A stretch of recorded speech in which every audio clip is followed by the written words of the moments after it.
Hope, Eleanor had learned, was a cruelty disguised as kindness, a poison wrapped in silk that slipped past one's defenses only to shatter everything it touched. And as she lay in her narrow bed at Briarwood Manor, watching the grey morning light seep through curtains grown thin from too many washings, she understood this truth with the bone-deep certainty of one who had swallowed that poison and survived its bitter aftermath. Better to expect nothing than to be shattered by the loss of everything, she told herself, as she had told herself every morning for 3 years now, ever since that spring evening at the Hartwell ball, when she had stood frozen behind a marble pillar, her heart turning to ash in her chest, while Theodore Blackwell's careless laughter drifted toward her like smoke from a fire she had not known was burning. The Ashworth girl, he had called her, a pleasant enough diversion while I waited for the Pemberton heiress to come of age. And even now, even after all this time, Eleanor's fingers drifted unconsciously to the hollow of her throat at the memory, pressing against the pulse that still beat despite everything, as if to reassure herself that she had not, in fact, died of shame that night. The chill of her bedchamber wrapped around her like an unwelcome companion, for fires were conserved at Briarwood now, lit only in the main rooms, and only when absolutely necessary, another quiet testament to the reduced circumstances that had made her such easy prey for a man like Theodore in the first place. She rose and dressed herself without ringing for the maid they could barely afford to keep, her movements practiced and efficient, her reflection in the spotted mirror showing a young woman of 23, with rich chestnut waves she pinned into a modest chignon, grey-green eyes the colour of a winter sea that had learned to guard their depths, and a small constellation of freckles across the bridge of her nose that she had once been foolish enough to worry Theodore might find unbecoming. The whispers had followed her for seasons afterward, rippling through ballrooms and drawing rooms like stones cast into still water, and though they had eventually faded to mere murmurs, Eleanor knew that society never truly forgot, that somewhere in the collective memory of the ton she remained the penniless girl who had reached above her station and been publicly reminded of her place. A soft knock interrupted her thoughts, and her mother entered, Lady Margaret Ashworth's gentle face arranged in an expression Eleanor had come to recognize as carefully managed hope, the kind of hope that mothers clung to even when their daughters had long since abandoned it.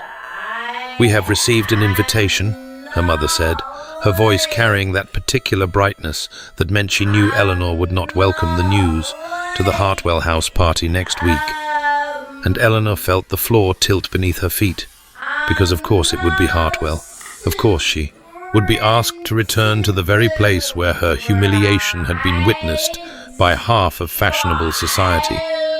And yet she saw in her mother's eyes the truth that neither of them would speak aloud. That her father's investments had failed, that her dowry was negligible, that her family needed her to make a match, however unlikely that prospect had become. And so she squared her shoulders and lifted her chin and said simply, "Then I shall pack my things," because Eleanor Ashworth had learned that survival required armor, and hers was forged from dignity and the absolute refusal to let anyone see her break.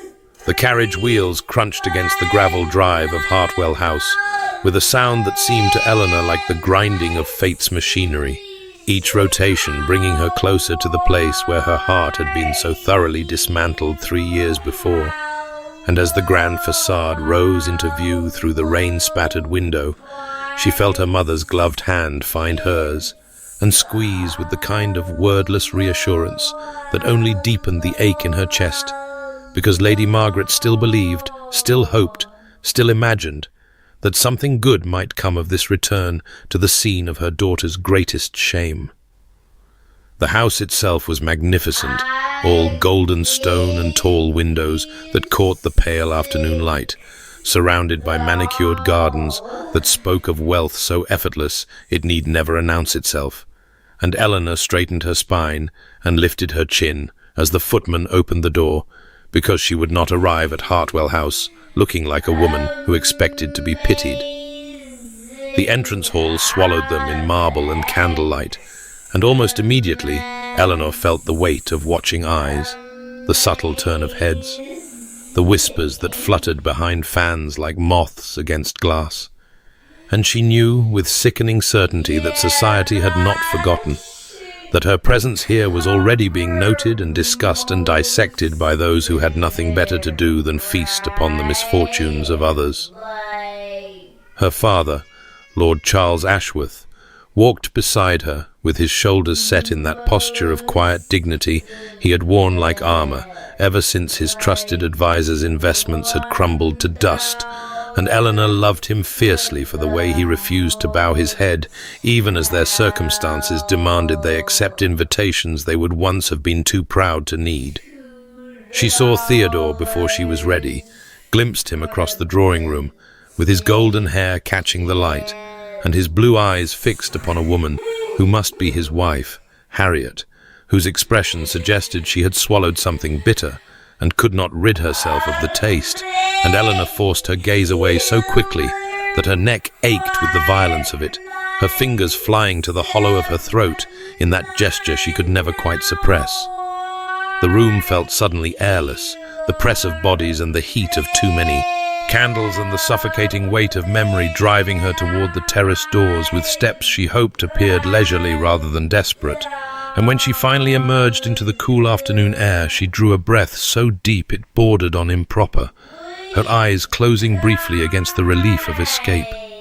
She was not alone, she realized a moment later, her eyes opening to discover a tall figure standing at the far end of the terrace, a man whose broad shoulders were turned toward the gardens, as if he found the company of hedgerows preferable to that of the guests inside. And even before she saw his face, Eleanor knew him by reputation alone.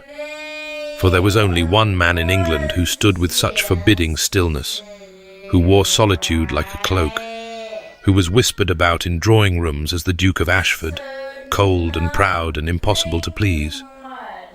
He turned at the sound of her footsteps, and she caught a hint of something unexpected as she passed, sandalwood and cedar with an undertone of leather, a scent so distinctly masculine that it seemed to belong to the wilderness rather than the ballroom. And then his dark eyes met hers, and he spoke just 2 words in a voice far deeper than she had anticipated.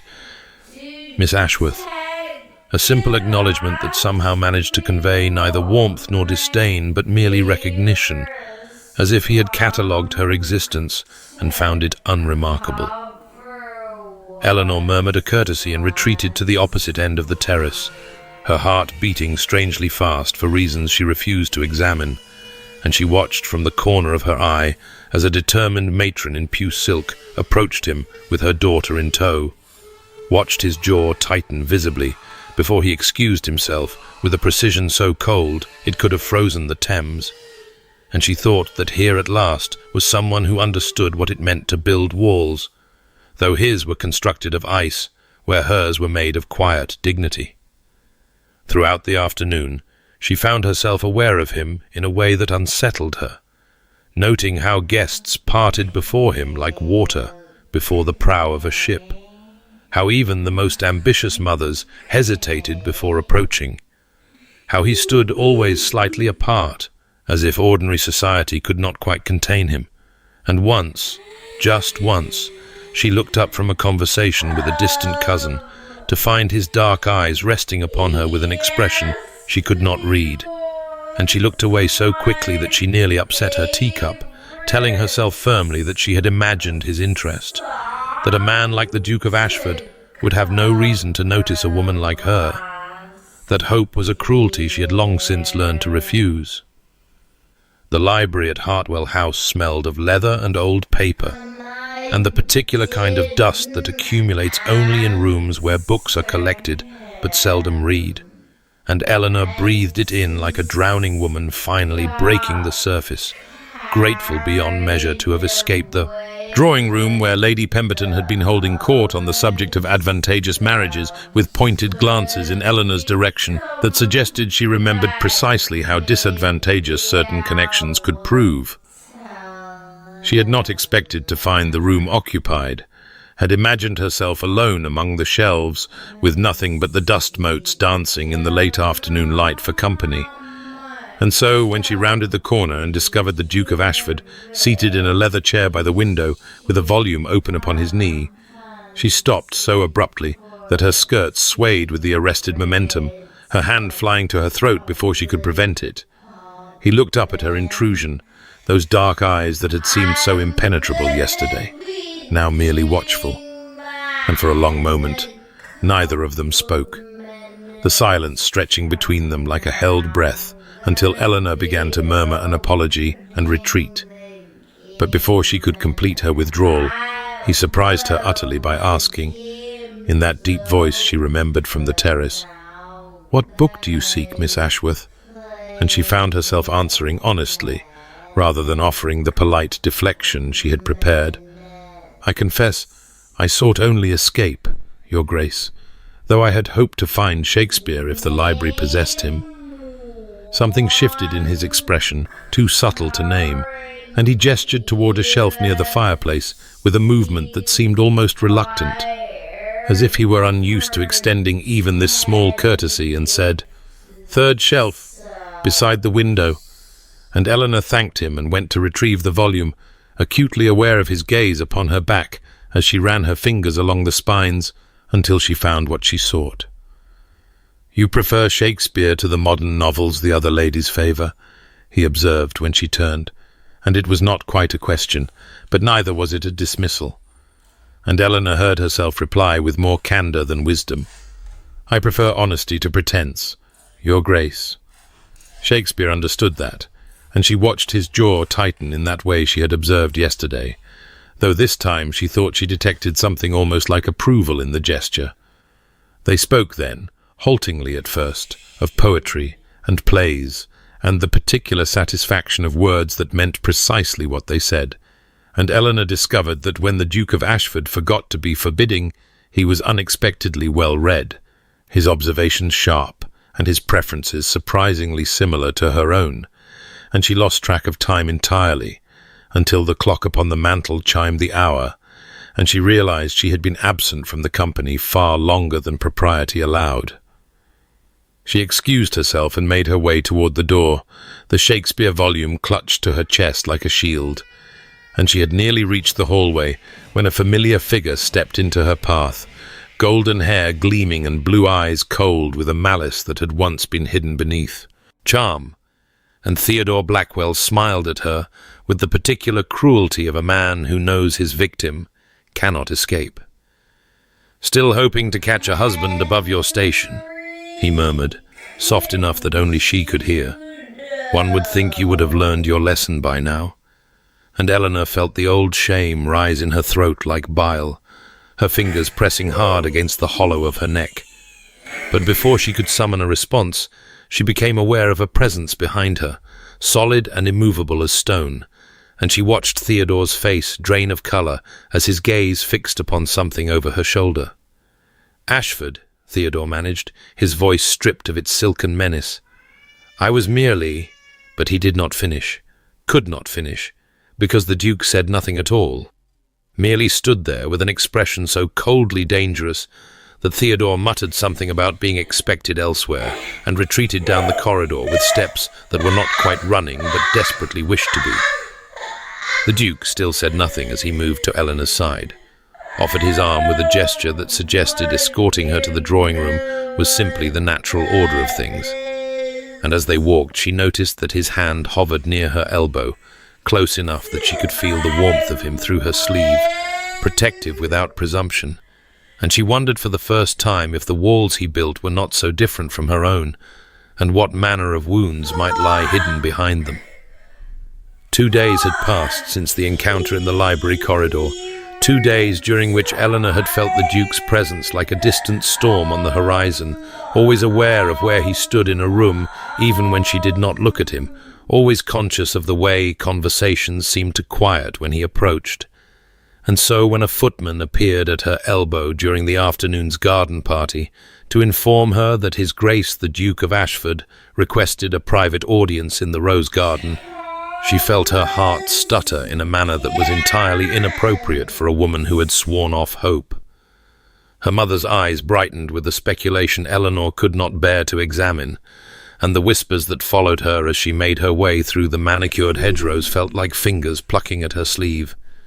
But she kept her chin lifted and her pace measured, because she would not give society the satisfaction of seeing her hurry toward what was surely nothing more than a continuation of their literary discussion, or perhaps a warning about Theodore's malicious intentions.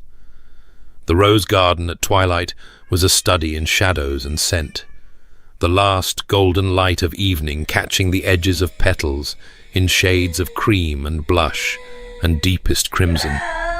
And she found him standing beside a stone bench in an alcove half hidden by climbing roses, his tall figure silhouetted against the darkening sky, in a way that made her breath catch despite her best intentions. "Miss Ashworth," he said, as she approached, and his voice was formal, clipped, the voice of a man conducting business rather than pleasure, and she steeled herself for whatever polite rejection or well-meaning advice he intended to deliver. But what came next shattered every expectation she had carefully constructed. "I find myself in need of a wife," he said without preamble, his dark eyes fixed upon her face with an intensity that made her feel as though he could see straight through to her bones. "And I believe we might suit one another admirably."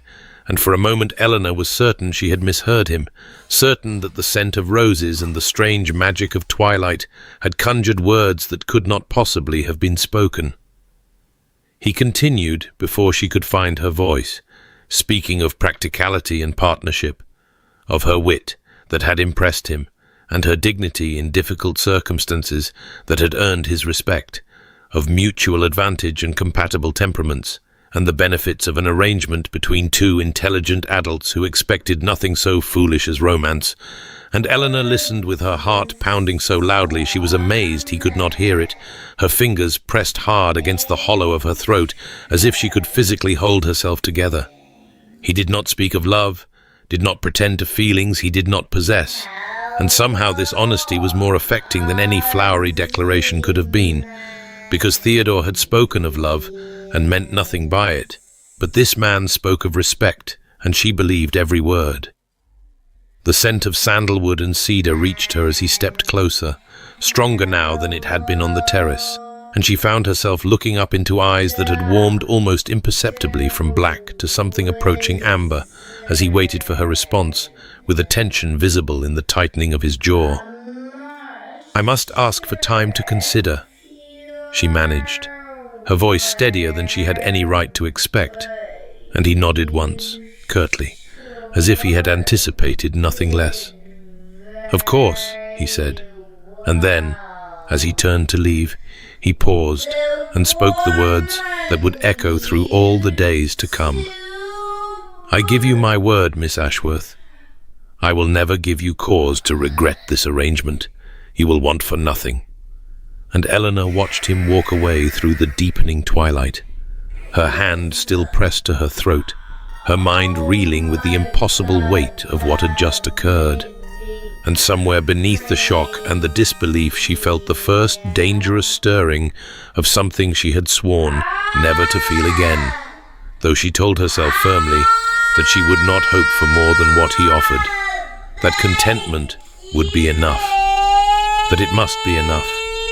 The morning of Eleanor's departure from Briarwood Manor dawned grey and soft with the promise of rain, and she stood in the entrance hall amid trunks that contained everything she owned in the world, which was not very much, and watched her mother's face as Lady Margaret Ashworth fought to maintain the composure that had been her gift to her daughter, the quiet dignity that bent but never broke.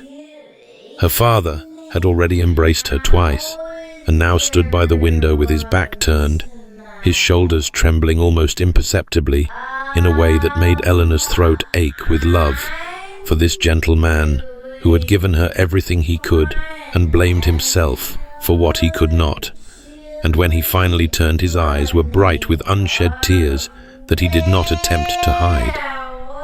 "You will write to us," he said, and it was not a question but a plea, and Eleanor promised that she would visit, promised all the things daughters promise when they leave the homes of their childhood for the unknown territories of marriage. And then her mother took her hands and drew her close and whispered against her hair the words that Eleanor would carry with her like a talisman through all the uncertain days ahead. My darling girl, the right man will not need to be convinced of your value. He will simply see it as clearly as he sees the sun. And Eleanor held those words close to her heart as the carriage pulled away, and Briarwood Manor grew smaller and smaller until it vanished entirely behind a curve in the road. The journey to Ashford Hall took the better part of the day, and with each mile Eleanor felt the weight of her new life pressing more heavily upon her chest.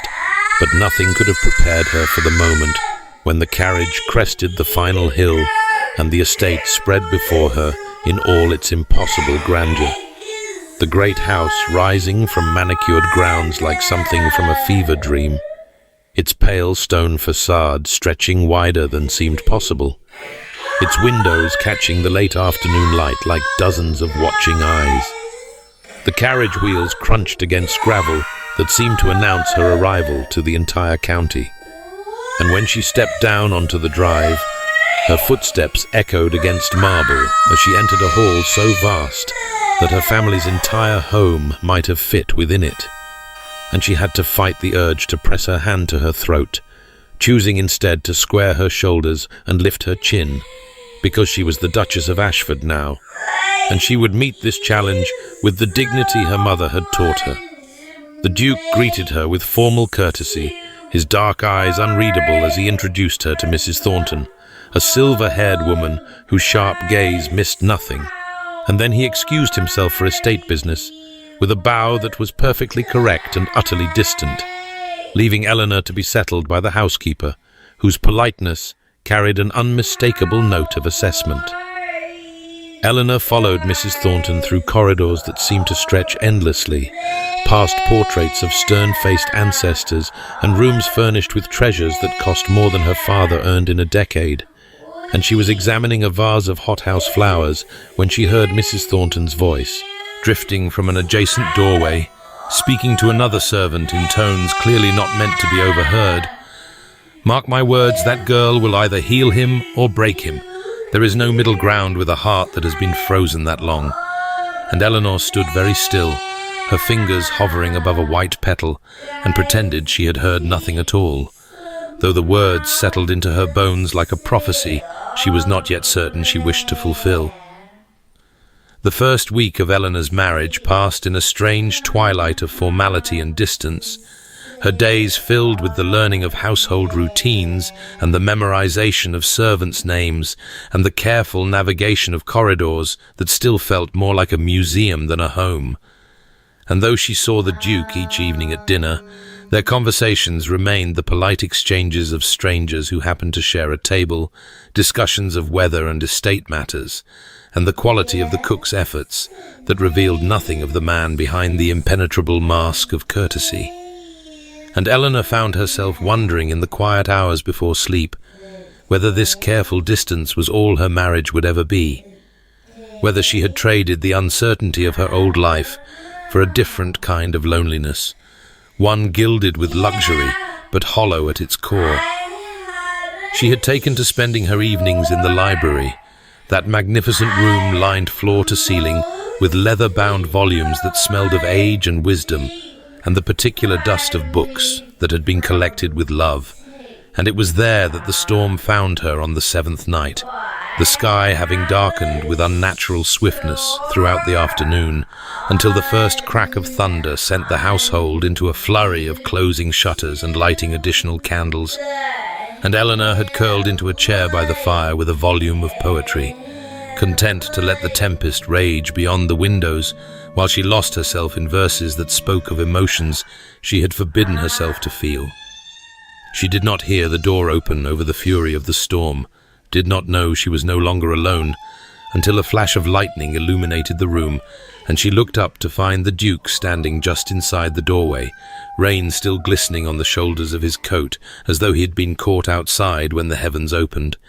And the sight of him there, his dark hair slightly disheveled, and his usual rigid composure softened by surprise at finding her in his sanctuary, made her heart perform an entirely unwelcome leap.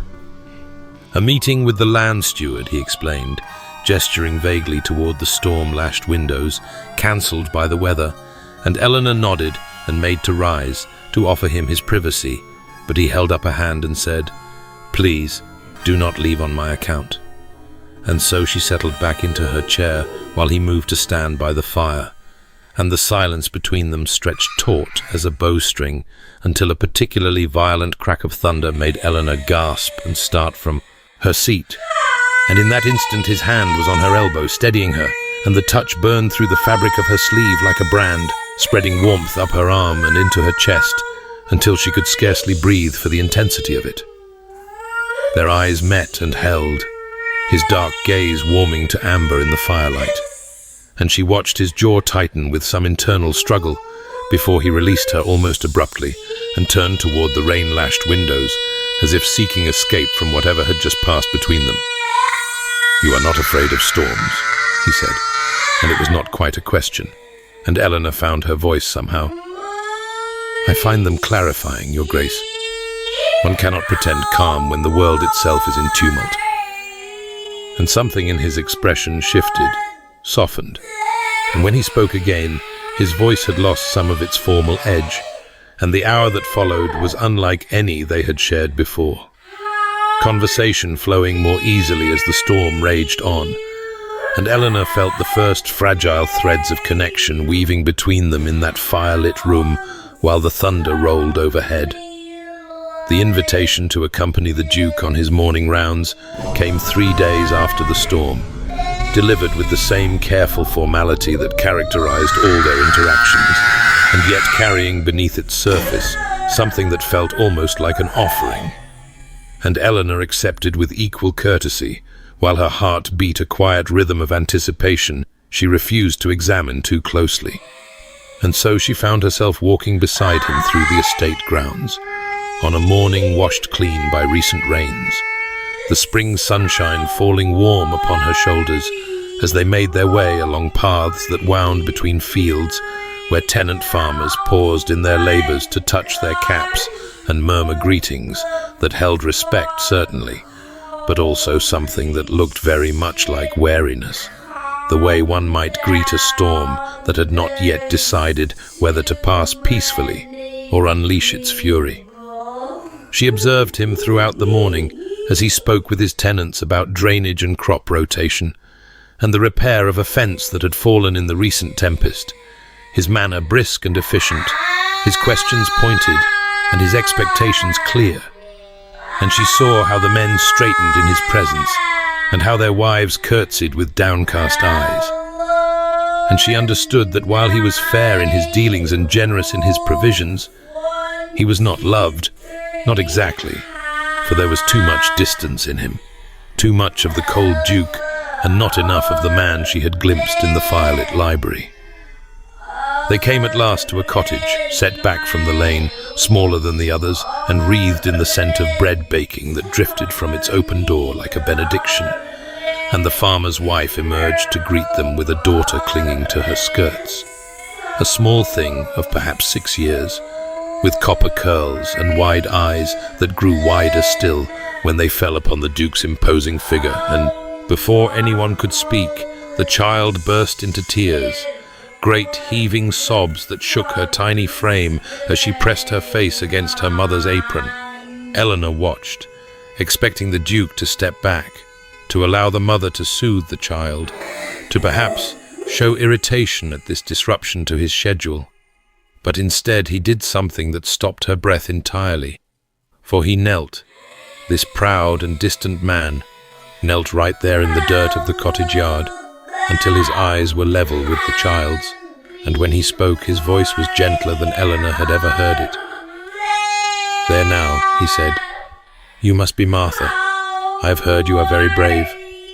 And the child peeked at him through her tears, and he continued with a gravity that somehow held warmth within it. "I am not so very frightening, am I? Only tall. It is a terrible inconvenience, I assure you." And then he reached into his coat pocket and produced a small wrapped sweet, holding it out on his palm as one might offer a treat to a skittish foal. And the child's tears transformed into a tremulous smile as she reached for the gift.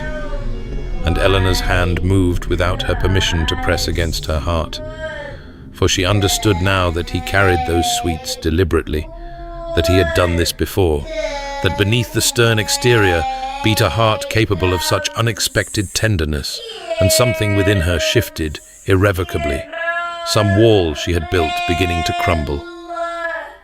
The evening of her first dinner party, as Duchess arrived with all the inevitability of a tide Eleanor could not hold back, and she stood before the mirror in her chambers while her maid arranged the final pins in her chignon, studying her own reflection, as if searching for some sign that she belonged in the sapphire silk gown that whispered against her skin with each breath, some evidence that she was truly the mistress of this great house, and not merely a pretender who would be exposed the moment she descended the stairs. And though she had memorized the menu and consulted with Mrs. Thornton on every detail of the table settings and rehearsed a dozen conversational gambits suitable for the occasion, her fingers still trembled slightly as she touched the hollow of her throat in that gesture that had become as natural as breathing. The guests arrived precisely at the appointed hour.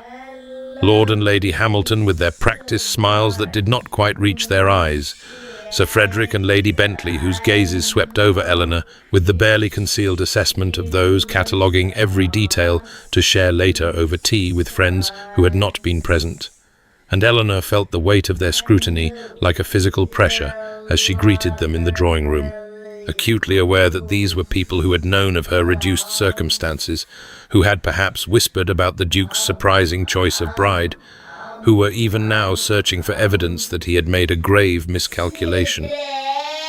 The Duke stood beside her as they received their guests, his presence a solid warmth at her shoulder that steadied her more than she wished to admit. And when they processed into the dining room with its crystal that caught the candlelight like captured stars and its silver that gleamed against the pristine white linens, Eleanor took her place at the foot of the table and lifted her chin with the quiet dignity her mother had always said was her greatest asset. The dinner progressed smoothly enough at first, conversation flowing around the excellence of the soup and the state of the roads and the latest on-dit from London, and Eleanor navigated each topic with careful grace, drawing out Lady Bentley on the subject of her gardens and engaging Sir Frederick in a discussion of the hunting season that revealed she knew rather more about estate management than they had expected, and she was just beginning to feel that perhaps she might survive the evening unscathed, when Lady Hamilton set down her wine-glass with a delicate precision that somehow commanded the attention of the entire table. "How fortunate you are, Your Grace," Lady Hamilton said, her smile as sharp as cut glass, "to have risen so remarkably from such modest circumstances. One can only imagine what particular qualities recommended you so highly to our dear Duke, and the implication hung in the air like poison, the suggestion that Eleanor had employed arts other than her character to secure her position, and Eleanor felt the blood drain from her face, even as she opened her mouth to respond with what dignity she could muster. But before she could speak, the Duke's voice cut through the silence with the cold precision of a blade. "I find myself curious, Lady Hamilton, whether you imagine my judgment so poor that I would choose a wife for any reason other than her exceptional intelligence, her grace under circumstances that would have broken lesser spirits, and her remarkable ability to improve everything she touches." And the table went utterly still, and Lady Hamilton's face flushed an unbecoming red as she murmured something about meaning no offence. And Eleanor stared at her plate because she could not trust herself to look at the man who had just defended her with such devastating efficiency. The remainder of dinner passed in subdued conversation. the other guests suddenly finding Eleanor's opinions fascinating and her observations worthy of genuine attention. And when they retired to the drawing room for coffee and cards, she moved through her duties as hostess with a new confidence kindled by the warmth that had not left her chest since the Duke's words. Lord Hamilton had cornered Sir Frederick near the fire and was holding forth on his recent acquisition of a particularly fine horse, his voice carrying across the room as he described in exhaustive detail every aspect of the animal's pedigree and the considerable sum he had paid for it. And Eleanor found herself standing near the Duke as they both watched the performance, and before she could stop herself she murmured, "I believe Lord Hamilton has confused dinner conversation with an auction catalogue, though I confess I cannot determine whether he is selling the horse or himself." And the sound that escaped the Duke was so unexpected that it took her a moment to recognize it as laughter, a real laugh that transformed his stern features into something approaching boyish delight, and several guests turned to stare, because apparently the Duke of Ashford laughing was remarkable enough to warrant open astonishment. "I did not know you could laugh, Your Grace," Eleanor whispered, her heart beating wildly against her ribs, and he looked down at her with eyes that had warmed to amber in the candlelight, and when he spoke his voice was low and rough and meant only for her. Neither did I. The week that followed the dinner party unfolded with the gentleness Eleanor had not expected, each day bringing small moments that accumulated like petals falling one by one until she found herself surrounded by something she had not dared to name. And it was on an afternoon when the spring sunshine had coaxed the gardens into their fullest splendor that she walked the winding paths with Mrs. Thornton at her side, ostensibly discussing the household accounts, but in truth simply savoring the warmth and the scent of growing things and the peculiar contentment that had settled into her bones since that evening when the Duke had laughed and looked at her as though she were something precious. The gardens at Ashford Hall were magnificent, a testament to generations of careful cultivation, and Eleanor paused before a bed of roses that blazed crimson in the afternoon light. But her gaze drifted past them to a corner where only greenery grew, and without thinking she said, "My mother grew white camellias in our garden at Briarwood. They were her pride, and she would spend hours tending them. I have always thought them the most beautiful of flowers, though I know roses are more fashionable." And Mrs. Thornton made a small sound of acknowledgement, and the conversation moved on to other matters, and Eleanor thought nothing more of it, for it had been merely idle reminiscence, the kind of thing one says when walking in a garden and thinking of home. 3 days later, she returned to her private sitting room after a morning spent reviewing correspondence with the estate steward, her mind occupied with drainage improvements and tenant concerns. And when she opened the door, she stopped so abruptly that her hand flew to her throat. In that gesture she could not seem to control, for the room had been transformed into something from a dream, every surface covered with vases of white camellias, dozens upon dozens of them, their waxy petals gleaming like moonlight made solid, and their fragrance rising to meet her in a wave so sweet and so achingly familiar that tears sprang to her eyes before she could prevent them. She stood in the doorway, unable to move, unable to speak, her gaze travelling from the mantelpiece where 3 crystal vases held cascading blooms to the small table by the window, where more flowers clustered like gathered clouds to her writing desk, where a single perfect camellia lay across her correspondence as though placed there by a careful hand. And when she finally turned to look at Mrs. Thornton, who had appeared silently behind her, she saw that the housekeeper's eyes were suspiciously bright, her stern face softened by something that looked very much like hope. "He left no note," Eleanor managed, her voice barely above a whisper, and Mrs. Thornton shook her head, her lips pressed together as though holding back words she did not trust herself to speak. And Eleanor understood then that the Duke had given instructions and departed, that he had not waited to see her reaction, that he had offered this gift without expectation of thanks or acknowledgement. And something cracked open in her chest, something she had kept carefully sealed since that night, 3 years ago, when she had learned that hope was a cruelty. At dinner that evening, she sat across from him in the candle-lit dining room, the scent of camellias still clinging to her skin from the hours she had spent simply sitting among them and breathing.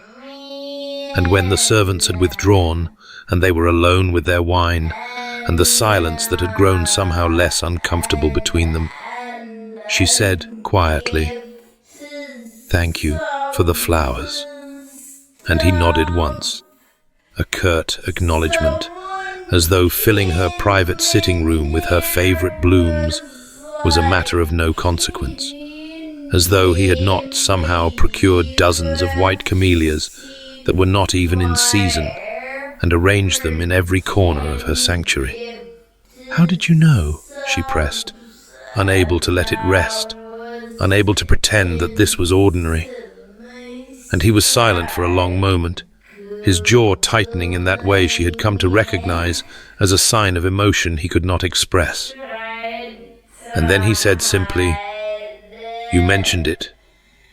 I listened, and his dark eyes met hers across the table, and she saw something vulnerable there, something almost frightened, as though he had revealed more than he intended. And then he looked away toward the window where the last light of evening painted the sky in shades of rose and gold, and Eleanor touched the hollow of her throat and felt her heart beating against her fingertips and thought, I promised myself I would not hope, but hope, it seemed, had found her anyway. Sleep eluded her that night, as it had so many nights before, though now the wakefulness carried a different quality, less the sharp-edged restlessness of grief, and more the soft ache of something unfurling in her chest that she did not yet dare to name. And when the clock in the hallway struck midnight, Eleanor abandoned her tangled sheets and reached for her wrapper, her bare feet silent on the cool floorboards as she made her way through the darkened corridors toward the Beaune library where she had found solace so many times before, the scent of leather and old paper calling to her like a familiar voice. The fire had burned low, but still cast enough amber light to navigate by, and she did not bother to light a candle as she moved along the shelves, her fingers trailing across spines until they caught on a volume that seemed to lean toward her touch, a small book bound in leather, so worn it felt soft as cloth. And when she drew it from its place, she saw that it was a collection of Shakespeare's sonnets, the gold lettering on the cover nearly rubbed away by what must have been countless hands holding it over countless years. She settled into the corner of the settee nearest the dying fire and opened the book carefully, reverently, and her breath caught when she saw the marginalia, the delicate handwriting in faded ink that annotated certain passages, underlined particular phrases, left small notes in a feminine script that spoke of someone who had loved these words deeply. And she turned the pages slowly until she reached Sonnet 116 and found it more heavily marked than any other. The lines about love that is not love, which alters when it alteration finds underscored twice. A small heart drawn in the margin with an ink that had faded to the color of old roses. She was so absorbed in tracing those faded marks with her fingertip that she did not hear him enter until his voice came from the doorway, low and rough with something she could not identify. "You found her book," and Eleanor startled so violently that she nearly dropped the precious volume, her hand flying to her throat as she looked up to find the Duke standing at the threshold in his shirt sleeves, his cravat gone and his dark hair disordered, as though he too had been wrestling with sleeplessness, and his eyes when they met hers were not cold at all, but rather filled with something raw and unguarded that made her chest ache. "I am so sorry," she said quickly, rising as if to return the book to its shelf. "I did not mean to intrude upon something private. I did not know." But he crossed the room before she could move further, and his hand closed gently over hers, where she clutched the worn leather, stilling her, and he said, "No, And then, after a pause that seemed to cost him something, "Sit, please." And so she did. And after a moment he lowered himself onto the settee beside her, closer than propriety would normally allow, close enough that she could smell sandalwood and cedar, and something underneath that was simply him. "It was my mother's," he said, his voice rough as gravel, and Eleanor held very still, because she understood instinctively that this moment was fragile as spun glass, that any wrong word might shatter whatever had compelled him to speak. She read it constantly, annotated every page. She used to read the sonnets aloud to me when I was a boy and could not sleep. Her voice was, and he stopped, his jaw tightening, his gaze fixed on the fire rather than on her, and Eleanor waited, barely breathing, as the silence stretched between them like a held breath. "She died when I was 12, he continued finally, and his voice had dropped to something barely above a whisper. "A fever that took her in 3 days. She was laughing with me at breakfast, and by week's end she was gone. And my father, he could not bear it. He looked at me and saw her, and so he stopped looking at me at all." And Eleanor felt tears prick her eyes, but she did not let them fall, because this was not her grief to claim. This was his, offered up like a gift he did not know how to give. "He taught me that love was weakness," the Duke said, "that to care for someone was to hand them the power to destroy you. His dying words to me were a command to marry strategically, to never make his mistake, to never let anyone close enough to leave that kind of wound." And Eleanor understood then, understood the coldness and the distance and the walls he had built so high around himself, understood that every moment of unexpected tenderness had been a crack in armor he had worn for 20 years. She did not offer platitudes about time healing or his mother watching from heaven or any of the hollow comforts people pressed upon the grieving. Instead, she simply said, "Thank you for trusting me with her memory," and she watched something shift in his face. Something that looked almost like wonder, and when his hand moved across the small space between them on the settee, his fingers coming to rest a hair's breadth from her own, she did not pull away, and neither did he.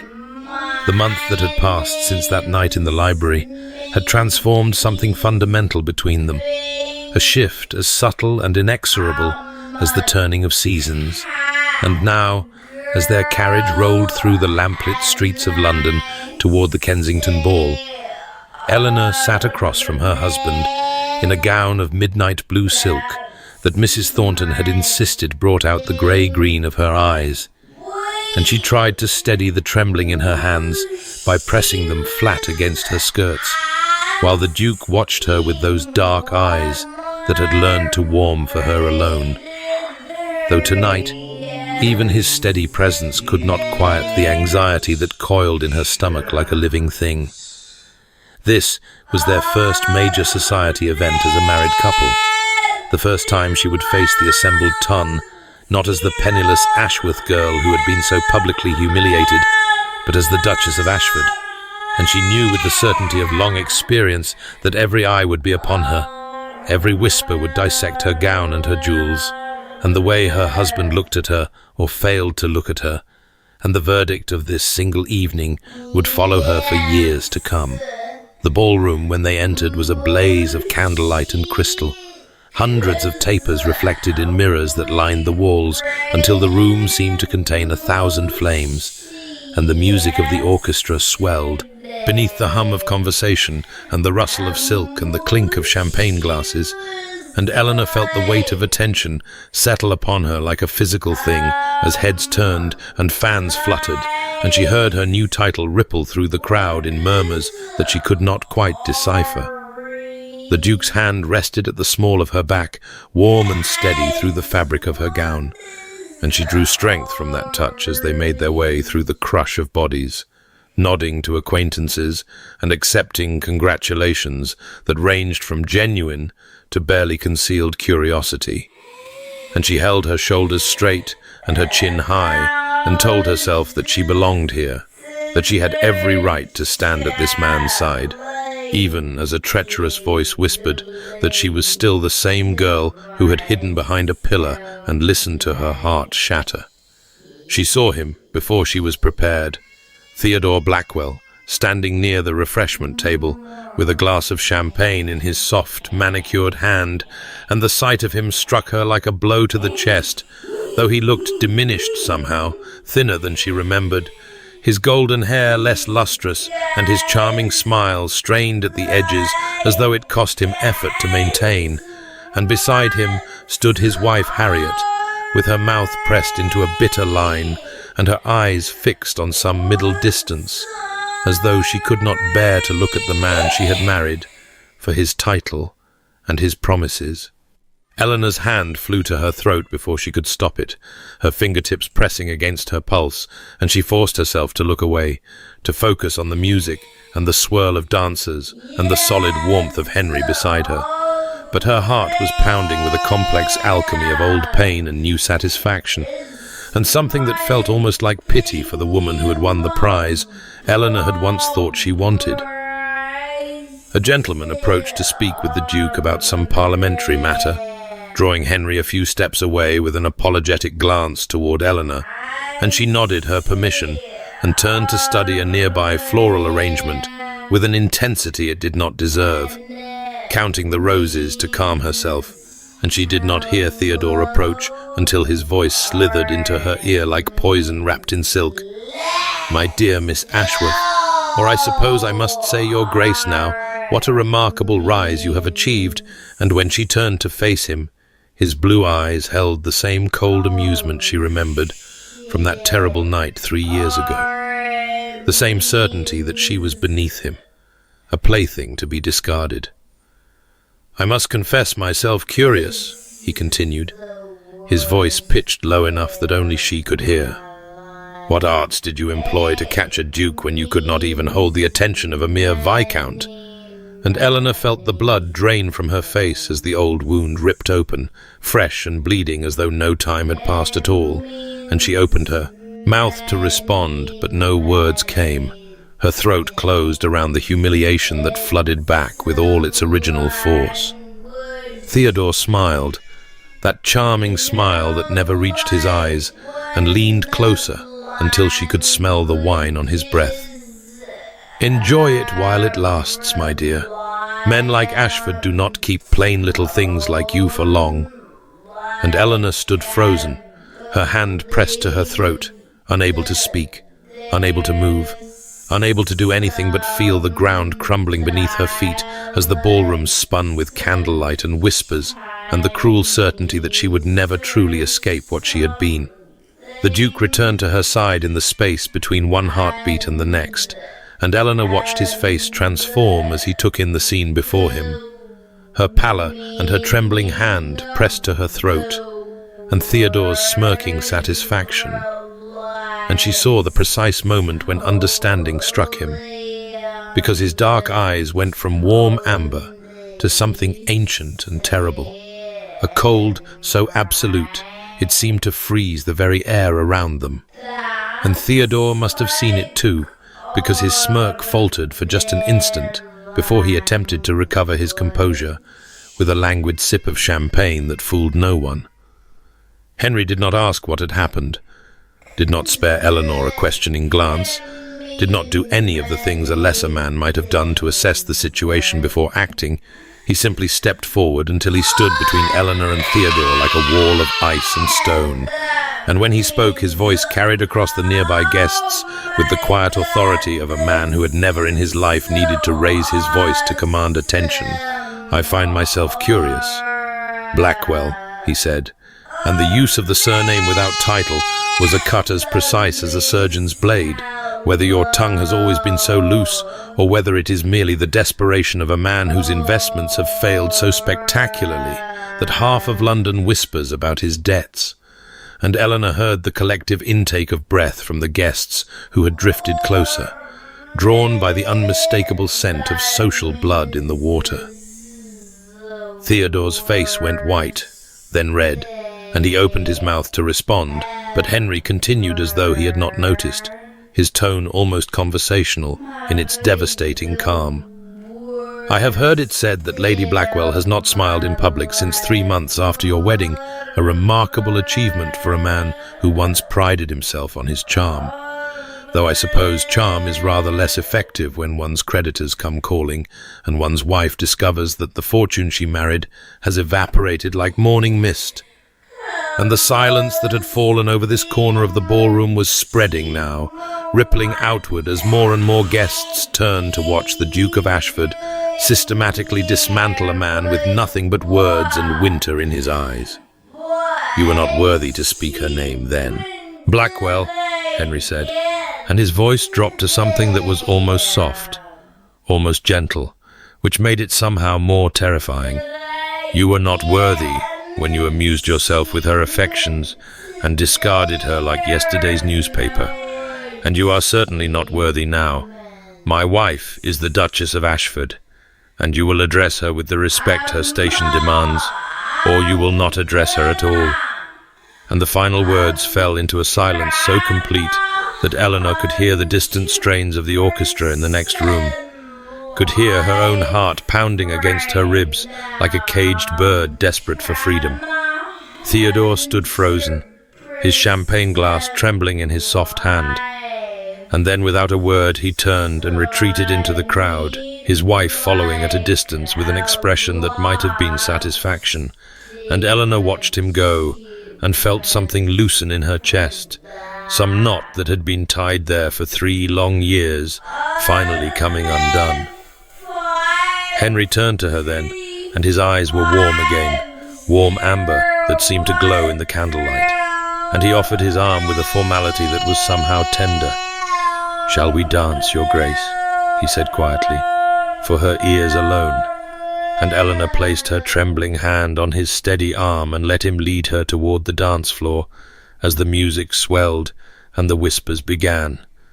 And she realized that she was shaking, not from fear or humiliation, but from the overwhelming force of being so completely, so publicly, so fiercely defended.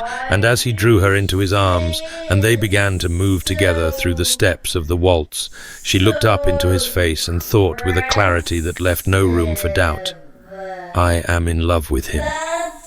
The carriage wheels rattled against the cobblestones as they made their way through the lamplit streets toward the townhouse, and Eleanor sat in the velvet darkness with her husband across from her, his presence filling the small space with the scent of sandalwood and cedar that had become as familiar to her as her own heartbeat.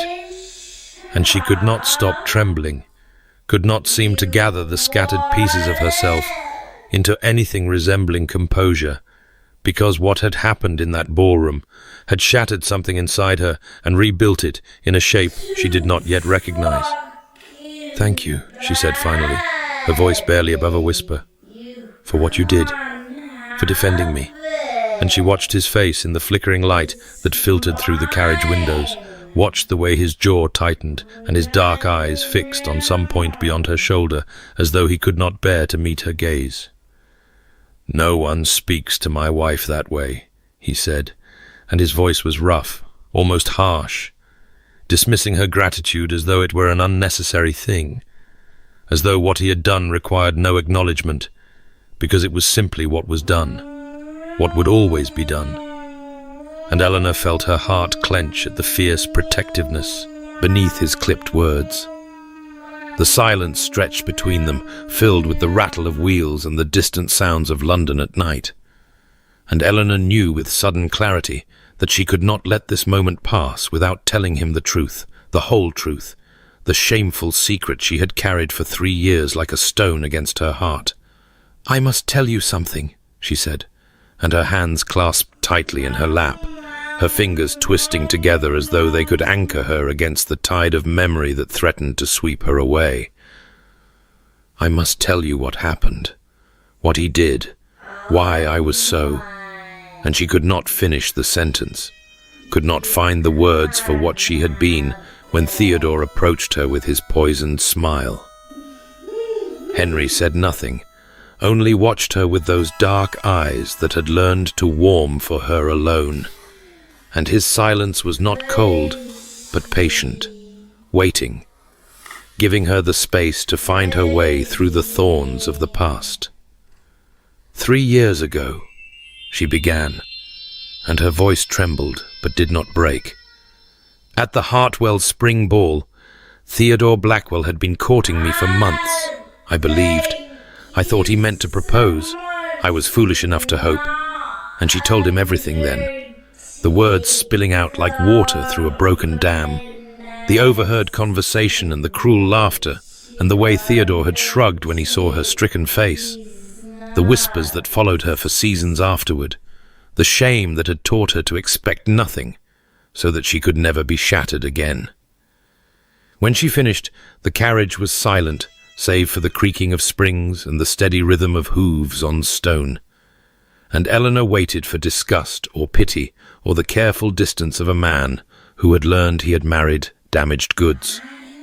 But Henry's jaw was tight and his hands were clenched on his thighs, and when he spoke, his voice was low and rough, with something that sounded almost like rage, held barely in check.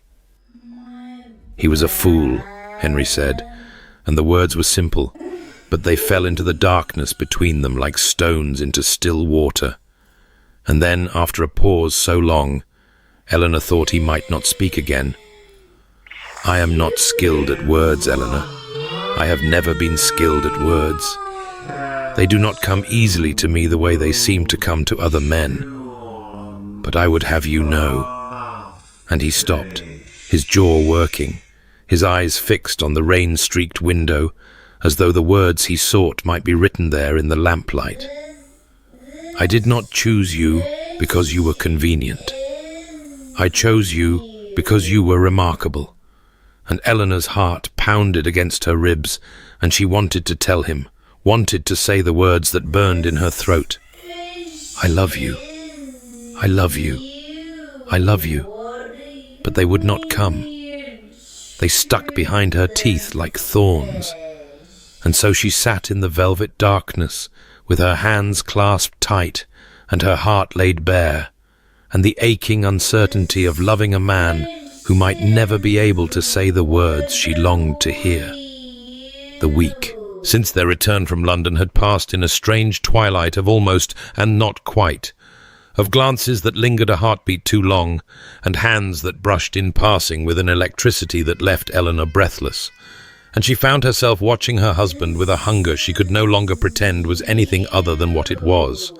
Love, desperate and consuming, and entirely unwelcome in its intensity, because Henry had become more guarded since that night in the carriage, more careful, as though the words he had spoken in the darkness had cost him something he was not yet ready to pay again. And Eleanor did not know how to bridge the distance that seemed to grow even as the air between them crackled with unspoken things. She walked the grounds of Ashford Hall in the late afternoon light, the gardens heavy with the scent of roses in full bloom and the green growing things of early summer, and she tried to untangle the knot of longing and frustration that had taken up permanent residence in her chest, because she loved him. She loved him with a ferocity that frightened her, and she was almost certain he felt something for her too. She had seen it in his eyes when he defended her at the ball, had heard it in the roughness of his voice when he called her remarkable. But his walls were so high and so thick, and she did not know how to scale them, did not know if he would ever let her in, or if she would spend the rest of her life pressing her hands against cold stone and hoping for a door that might never open. She paused beside a bush of white camellias, their petals luminous in the golden light, and she touched one bloom with trembling fingers, remembering the morning she had found her sitting room filled with them, remembering his simple words. "You mentioned it. I listened," and she thought of the promise she had made to herself on the day she arrived at this house, the promise not to hope for more, not to be foolish enough to want what could not be given. And she realized with a hollow ache that she had broken that promise utterly, had shattered it beyond all repair, because she wanted everything now, wanted his heart and his trust and his love, wanted to hear him say the words she longed to say to him. "Your Grace," came a voice from behind her, and Eleanor turned to find Mrs. Thornton approaching along the garden path, her sharp eyes softened by something that might have been sympathy. "I thought I might find you here, and the housekeeper came to stand beside her, both of them looking out over the roses and the rolling green of the estate beyond. "He has not been the same since you returned from London," Mrs. Thornton said quietly, and Eleanor's heart stuttered in her chest. "He paces at night. I hear him in the halls when the house is sleeping, and he has asked me, more than once, about your preferences, your happiness, whether you have everything you need." And she turned to look at Eleanor with eyes that had watched Henry grow from a grieving boy into a frozen man. "He is fighting himself, Your Grace. He does not know how to surrender." And Eleanor stood in the garden with the scent of camellias surrounding her, and hope blooming treacherous and wild in her chest, despite every promise she had made to keep it contained. The portrait gallery stretched before her in the quiet of a grey afternoon, the light filtering through tall windows to illuminate the faces of Wentworth's long dead, and Eleanor walked slowly past generations of dukes and duchesses and their children, past stern men in powdered wigs and women in elaborate gowns that spoke of centuries of wealth and consequence, until she found herself standing before a portrait that stopped her breath in her throat and held her rooted to the polished floor, as though she had grown there like one of the ancient oaks in the park beyond. The woman in the painting was beautiful in the way that mattered, not the cold perfection of classical features, but a warmth that seemed to glow from the canvas itself, dark eyes that held both intelligence and tenderness, a mouth curved in a smile that suggested she had been laughing at something just before the artist captured her likeness. And Eleanor recognized those eyes, recognized the strong line of the jaw and the way the woman held herself with quiet dignity, because she saw echoes of Henry in every brushstroke, saw the mother who had died when he was 12 and left him to grow cold in a house that had forgotten how to love. The Duchess wore a gown of deep blue silk that brought out the warmth in her complexion, her dark hair arranged in the fashion of 2 decades past, and her hands were folded gracefully before her, and on one of those painted hands there glinted a ring that made Eleanor's heart stutter and stop, a sapphire surrounded by diamonds set in gold that even in oil and pigment seemed to glow with the warmth of long wearing. And Eleanor looked down at her own hand with a shock that sent tremors through her entire body, because there on her finger sat the same ring, the sapphire deep as a midnight sea, and the diamonds catching the grey afternoon light, and the gold worn soft with age, in a way she had noticed but never questioned. And she understood now with devastating clarity what Henry had given her without explanation, what he had placed on her finger as though it were merely a pretty thing and not a piece of his heart that had been locked away for 20 years. She found him in his study as the afternoon light began to fade toward evening, found him bent over correspondence with his dark hair falling across his forehead and his jaw set in concentration. And when he looked up at her entrance, something flickered in his eyes, something that might have been hope or fear or both tangled together beyond separation.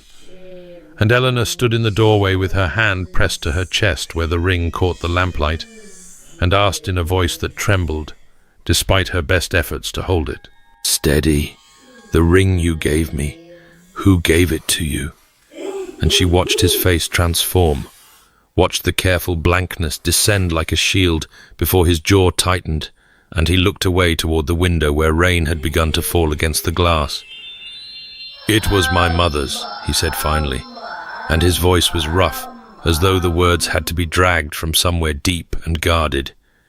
"She wore it every day of her marriage, every single day until the day she died, and it has been in the vault since then because I could not bear to see it on anyone else's hand." And he stopped, his throat working, his eyes still fixed on the rain. "But I wanted you to have it, Eleanor. I wanted." And he could not finish, could not find the words. But Eleanor did not need them, because she understood now what he had been telling her all along in the language of actions rather than words.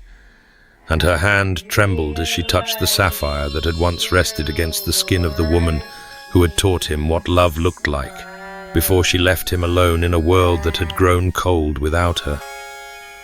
The storm broke over Ashford Hall with a violence that matched the tempest in Eleanor's heart as she made her way through the darkening corridors toward the library, her slippers silent on the carpets, and her pulse thundering in her ears louder than the rain that lashed against the windows. And she knew she would find him there because it was where he always went, when the world pressed too close, where he had been that first night when thunder had startled her, and his hand had steadied her elbow, and everything had begun to shift beneath her feet, like sand giving way to tide. And when she reached the doorway, she saw him standing before the fire with his back to her, his broad shoulders rigid with tension, and his head bowed as though he carried a weight too heavy to bear alone. And the firelight caught the spines of books on the shelves, and illuminated the worn volume of sonnets that sat where it always sat, waiting. And Eleanor drew a breath that felt like courage, and stepped into the room and said his name, Henry, and he turned to face her with eyes that were dark and guarded and full of something that looked like fear. "I know what the ring means," she said, and her voice was steadier than she had any right to expect given the way her heart was throwing itself against her ribs. "I know it was your mother's. I know it has been locked away for 20 years. I know what it cost you to give it to me." And Henry's jaw tightened in that way she had come to know so well, the way that meant he was fighting something inside himself, and he looked away toward the window where lightning split the sky, and said in a voice gone cold and distant, "It is merely a ring. Eleanor, you should not read more into it than was intended." But she would not let him retreat, would not let him build his walls again when she had finally found the courage to scale them. And she crossed the room until she stood before him, close enough to smell the sandalwood and cedar that had become the scent of safety, close enough to see the rapid pulse beating in his throat. And she said, "I love you," the words falling from her lips like stones into still water. I did not expect to. I did not want to. I promised myself I would not hope for more than contentment. But I love you, Henry. I love you with everything I am, and I cannot pretend otherwise for another moment. The silence stretched between them, filled only with the crack of thunder and the hiss of rain and the desperate beating of her heart. And then something broke in his face, some final barrier crumbling. And when he spoke, his voice was rough and halting, as though the words had to be dragged from the deepest part of him. "Love is not love which alters when it alteration finds," he said. And she recognized the words from his mother's book, from the sonnet underlined in faded ink, or bends with the remover to remove. And he stepped closer until barely a breath separated them. "I have loved you since this room, Eleanor, since the storm. Since you looked at me without fear and spoke to me as though I were a man and not a title. I have loved you in silence because I did not know how to do otherwise. Because I was taught that love destroys, and I was afraid," and his voice cracked on the word. "I told you I would never give you cause to regret this arrangement. I told you that you would want for nothing. But I failed to anticipate that I would be the one with regrets. The regret of every moment I did not tell you that you are everything I never knew I wanted, everything I never dared to hope I could have." And then his hands, those large, gentle hands that had steadied her in this very room on a night just like this one, rose to cup her face with a tenderness that undid her completely. And Eleanor looked up into eyes that had warmed from darkness to amber, and felt tears spill down her cheeks as the storm raged beyond the windows. And peace finally settled into her heart. The kiss, when it came, was everything and nothing like Eleanor had imagined in the secret hours of the night when she had allowed herself to dream, despite her promises. For it began with a tenderness that made her weep anew, his lips brushing hers as though she were something precious and breakable, as though he feared she might shatter or vanish if he pressed too hard. But then her hands fisted in the fabric of his coat, and she pulled him closer with a desperation that surprised them both. And the kiss deepened into something that burned away every wall she had ever built, every guard she had ever maintained, until there was nothing left but the two of them, and the storm that raged beyond the windows, and the fire that crackled in the hearth. And when he finally pulled back, his breathing was ragged, and his eyes were dark with wanting, and he asked in a voice gone rough as gravel, "Are you certain, Eleanor? Are you certain this is what you want? Because I will not be able to let you go. If you give yourself to me, I will not be able to pretend this was merely an arrangement." And she answered not with words, but by rising on her toes and pressing her lips to his again, by sliding her hands beneath his coat to feel the warmth of him through the fine linen of his shirt. And he made a sound low in his throat that was half groan and half prayer, before he swept her into his arms as though she weighed nothing at all, and carried her through the darkened corridors of Ashford Hall to his chambers, to the room she had never entered, to the bed where he laid her down with a reverence that made her heart ache with the beauty of being so completely wanted. The storm began to quiet as they came together, the thunder growing distant and the rain softening from violence to whisper. And Eleanor discovered that the breaking down of final barriers was not a surrender, but a homecoming, not a loss of self, but a finding of something she had not known she was missing. And his hands were gentle, even in their urgency, and his voice was rough with emotion, as he spoke her name again and again, like an incantation, like a vow, like a man who had been drowning and had finally found shore.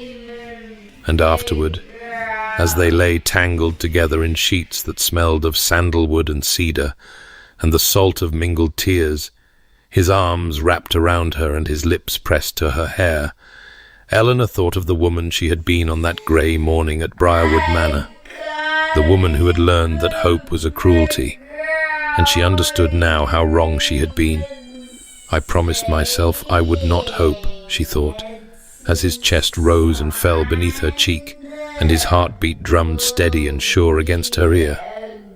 I was wrong. Hope found me anyway, and Henry spoke her name one final time, just her name, Eleanor, spoken as though it were a prayer, as though it were the only word that mattered in any language ever spoken.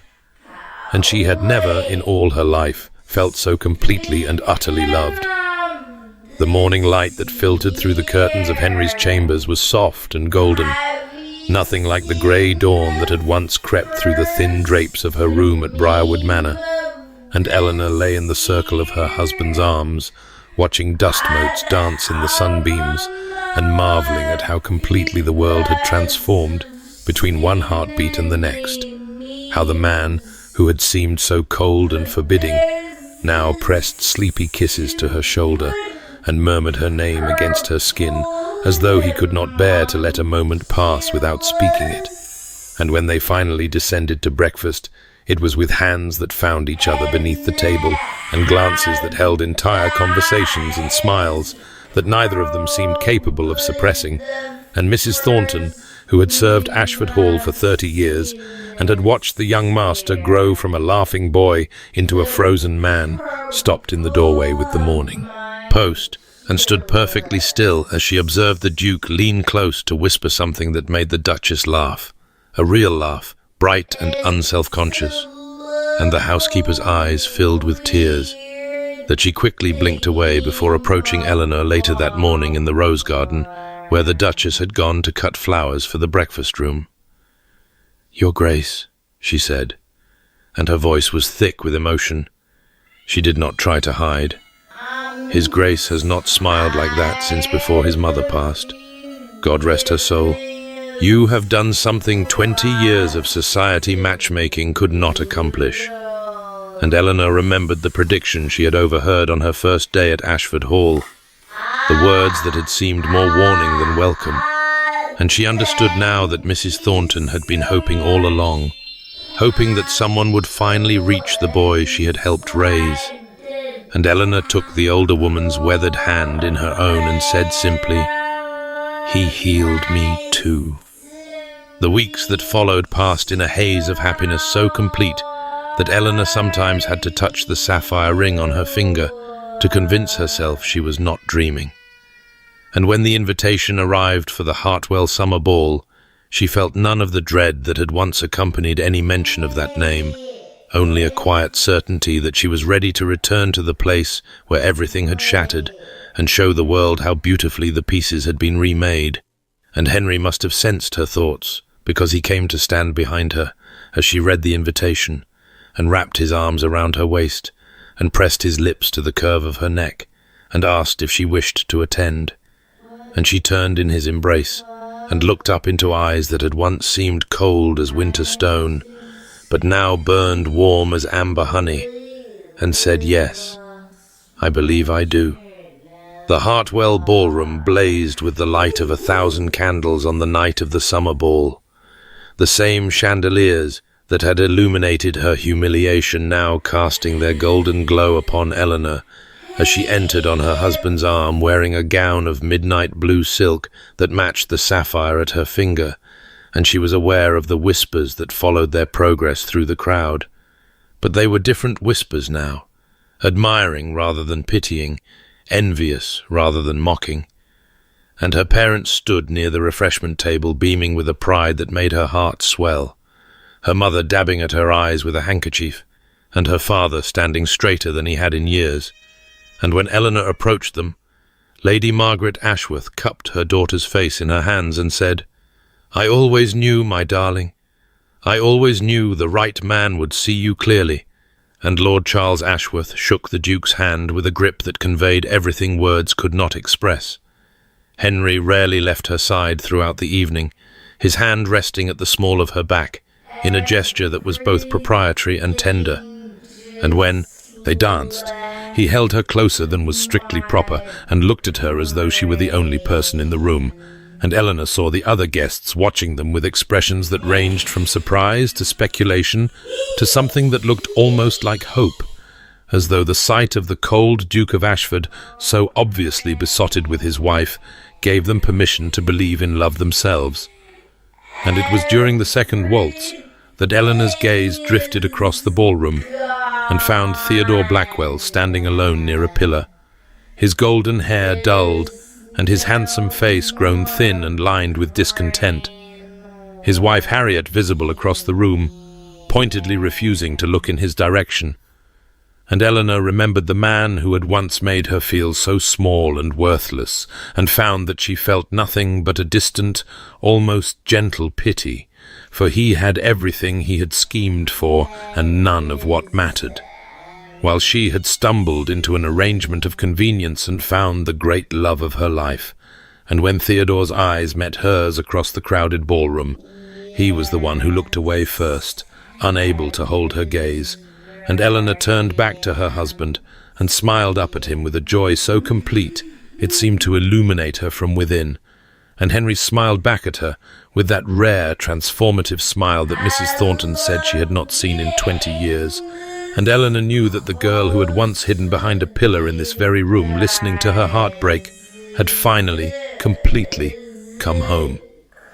5 years had passed since the storm that changed everything. 5 years of mornings waking in Henry's arms, and evenings reading by the fire, and nights filled with whispered conversations and tender touches.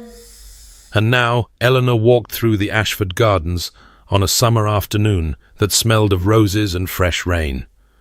The storm that had swept through that morning, having left the world washed clean and glistening, droplets still clinging to petals and leaves like scattered diamonds, and her hand rested on the swell of her belly, where their third child grew, while ahead of her on the gravel path, their son William, 4 years old, with his father's dark eyes and his mother's chestnut hair, chased after his sister Charlotte, barely 2 and toddling on unsteady legs that seemed to grow stronger with each passing day, their nurse walking patiently behind them as their laughter rang out across the gardens like bells. And Eleanor thought of how silent these grounds had once seemed, how the grandeur of Ashford Hall had felt more like a mausoleum than a home, and she marvelled at the transformation that love had wrought, at the way joy had seeped into every corner of this great house until it fairly hummed with life. And then she heard footsteps on the path behind her and turned to find Henry approaching with that smile that still made her heart flutter, even after all these years. The smile that Mrs. Thornton said she had not seen since before his mother's passing. And he came to stand beside her, and his hand found hers as naturally as breathing, their fingers intertwining in a gesture so familiar it felt like coming home. And together they watched their children play in the garden, where white camellias bloomed in profusion. The flowers he had first given her without explanation all those years ago, now spreading throughout the grounds as though love itself had taken root and flourished. That evening her parents sat in the drawing-room while William demonstrated his letters, and Charlotte climbed into her grandfather's lap demanding a story, and Lord Charles Ashworth, who had once worried so desperately about his daughter's future, now beamed with a contentment that smoothed the lines from his weathered face, and Lady Margaret caught Eleanor's eye across the room and smiled with tears glistening. And Mrs. Thornton paused in the doorway, watching the scene with an expression of such profound satisfaction that Eleanor had to look away lest she weep herself.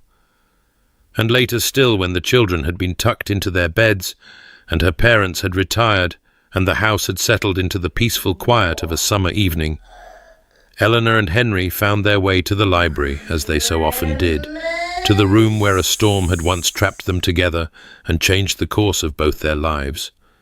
And she settled into the settee with the worn volume of Shakespeare's sonnets in her hands, the same book with its faded annotations that had belonged to his mother. And she read aloud while he watched her, with eyes that glowed warm amber in the firelight. And when she finished Sonnet 116, he reached over and took her hand and raised it to his lips and pressed a kiss to her palm that made her shiver even now. And he said quietly, "I believe I fell in love with you in this room." And Eleanor smiled and replied, "I know. I fell in love with you in this room too." And she thought of the woman she had been 5 years ago, wounded and guarded, and so certain that hope was a cruelty, and she rested her free hand on her belly, where new life stirred, and knew with absolute certainty that she was exactly where she was always meant to be. The portrait gallery lay quiet in the amber glow of evening when Eleanor slipped away from the library and made her way through the corridors she now knew as intimately as the chambers of her own heart, her slippers whispering against the polished floors as she passed through pools of candlelight and shadow, until she stood at last before the painting that had haunted her thoughts since the day she first discovered the truth of the sapphire ring upon her finger. And there, in the gilt frame, the previous Duchess of Ashford gazed down at her with dark eyes so like Henry's that Eleanor's breath caught in her throat, as it always did. Eyes that held warmth and wisdom and a love so profound it had reached across 20 years of silence to touch a wounded girl who had stumbled into this great house expecting nothing and found everything. And Eleanor raised her hand to touch the ring that had once graced the elegant fingers captured in oil and pigment, the sapphire cool against her skin, the gold worn soft with the weight of 2 women's devotion. And she thought of all the things she wished she could say to this woman she had never known, how she would thank her for raising a son capable of such fierce and tender love, how she would promise to honor the legacy of warmth and grace that had been so cruelly interrupted. How she would tell her that the boy who had frozen his heart against loss had learned at last to love again, and she was so lost in contemplation that she did not hear Henry's footsteps until he stood beside her, his presence as familiar now as her own heartbeat, his scent of sandalwood and cedar wrapping around her like an embrace.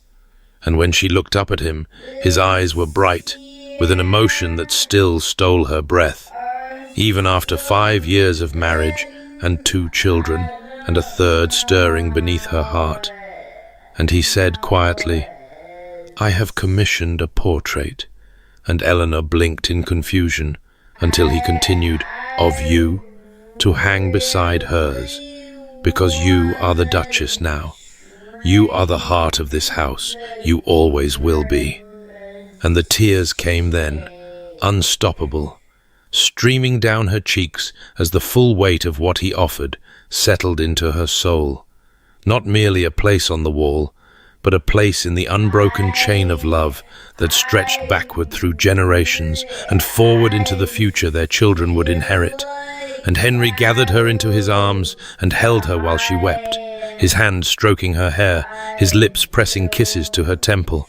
And Eleanor thought of the girl she had been on that grey morning at Briarwood Manor, when she had believed that hope was a cruelty, when she had armoured herself against wanting what she was certain she could never have, and she marvelled at how wrong she had been, how the greatest gifts often came wrapped in the most unexpected packages, how a marriage of convenience had become a love story for the ages, how a man who could not speak of feelings had learned to show them in 1,000 daily acts of devotion, and she understood now what she wished she could tell every wounded heart still waiting in the shadows, that love is not the lightning strike of first passion, but the steady flame that burns brighter with each passing year, that it is found not in grand declarations, but in remembered flowers and inherited rings, and the courage to be truly seen, that it asks only that we remain open to its possibility, even when every experience has taught us to guard ourselves against its power. And as Eleanor stood in her husband's arms beneath the portrait of the woman whose ring she wore and whose son she cherished, she sent a silent prayer of gratitude into the universe, for storms that trap strangers in libraries, and for proposals that seem purely practical, and for the miraculous alchemy that transforms arrangement into devotion. And if you, who have journeyed with her through heartbreak and healing, have found in this story even a glimmer of the hope that carried Eleanor from despair to joy, then know that such love exists for you as well, waiting perhaps in the most unlikely of places, asking only that you believe yourself worthy of being chosen.